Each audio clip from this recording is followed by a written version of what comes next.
Tahukah kamu, runtuhnya atap akibat kesalahan desain? Ya, benar sekali. Kasus ini membahas tragedi runtuhnya atap Auditorium Sentra Karsa di runtuhnya atap Auditorium Sentra Karsa akibat kesalahan desain sebagai contoh nyata dari kelalaian profesional dalam arsitektur.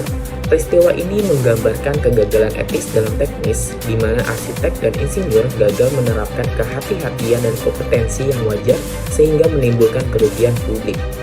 Proyek auditorium tersebut memiliki anggaran terbatas dan tenggat ketat, mendorong arsitek untuk mengambil pekerjaan di luar kompetensi dan memaksa insinyur melakukan value engineering ekstrim. Hasilnya, perhitungan beban dan sambungan struktur diabaikan, sementara pengawasan lapangan sangat minim. Kombinasi ini menyebabkan keruntuhan atap setelah hujan deras, melukai banyak orang dan merusak kepercayaan publik terhadap profesi. Pemetaan aktor menunjukkan keterlibatan banyak pihak: arsitek, insinyur struktur, developer, kontraktor, regulator, dan masyarakat terdampak dengan konflik kepentingan utama antara keselamatan publik dan motif ekonomi. Developer memiliki kekuasaan finansial yang menekan arsitek dan insinyur untuk mengabaikan standar keselamatan. Dari sisi etika, pelanggaran mencangkup kode etik IAI, tidak jujur tentang kompetensi dan risiko, serta gagal melindungi keselamatan publik. Etika internasional AII dan UII, pelanggaran terhadap prinsip kewajiban umum dan kompetensi profesional. Prinsip etika, pelanggaran terhadap prinsip non-malfeasance, autonomi, dan justice.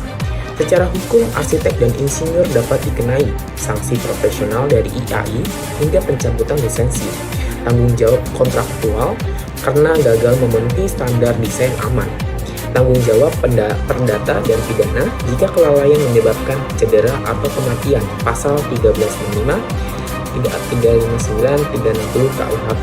Kerugian terbesar bukan hanya finansial, tetapi juga hilangnya kepercayaan masyarakat terhadap profesi arsitek dan lembaga publik. Rekomendasi perbaikan publik. Arsitek wajib jujur pada batas kompetensinya dan menolak tekanan finansial yang mengancam keselamatan. Penerapan preventif ethics dan ethical assertion untuk membangun budaya profesional yang berani menolak kompromi berbahaya. Penerapan asuransi tanggung jawab profesi dan pengawasan etis yang ketat oleh organisasi profesi. Kesimpulannya, kasus ini menegaskan bahwa integritas dan kompetensi adalah dua pilar tak terpisahkan dalam proses profesi arsitektur.